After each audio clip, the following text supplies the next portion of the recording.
দক্ষিণ পূর্ব এশিয়ায় প্রতারণা নেটওয়ার্কগুলোর কাছে নতুন গোপন অস্ত্র হয়ে উঠেছে ইলন মাস্কের স্যাটেলাইট ভিত্তিক ইন্টারনেট সেবা স্টারলিংক।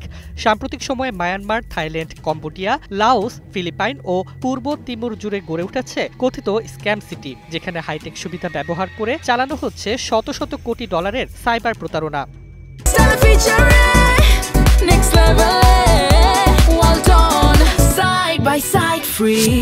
রোমান্স স্ক্যাম, অবৈধ বিনিয়োগ, পিক বাচারিং, অনলাইন জুয়া, ক্রিপ্টো জালিয়াতি, মানি লন্ডারিং কিছুই বাদ যাচ্ছে না। পাশাপাশি মানব পাচার, জোরপূর্বক শ্রম, অপহরণ ও মুক্তিপণ আদায়ের মতো ভয়াবহ অপরাধও এসব নেটওয়ার্কের সঙ্গে যুক্ত।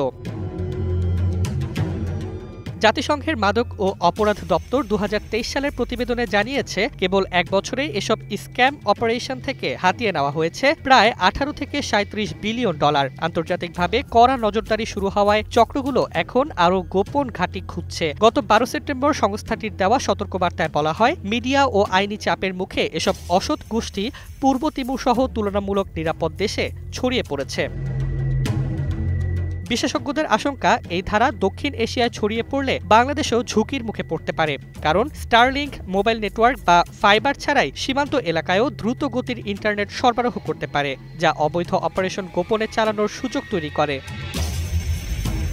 তাই সাইবার নিরাপত্তা জোরদার করা এবং স্টারলিংকের বৈধ ব্যবহার নিশ্চিত করতে দ্রুত গ্রাউন্ড স্টেশন স্থাপনের ওপর গুরুত্ব দিয়েছেন আইটি বিশেষজ্ঞরা। তারা মনে করেন, এখনই সতর্ক না হলে অভিজ্ঞ আন্তর্জাতিক প্রতারণা সিন্ডিকেট সহজেই বাংলাদেশের ভেতরে স্ক্যাম রুট তৈরি করতে পারবে।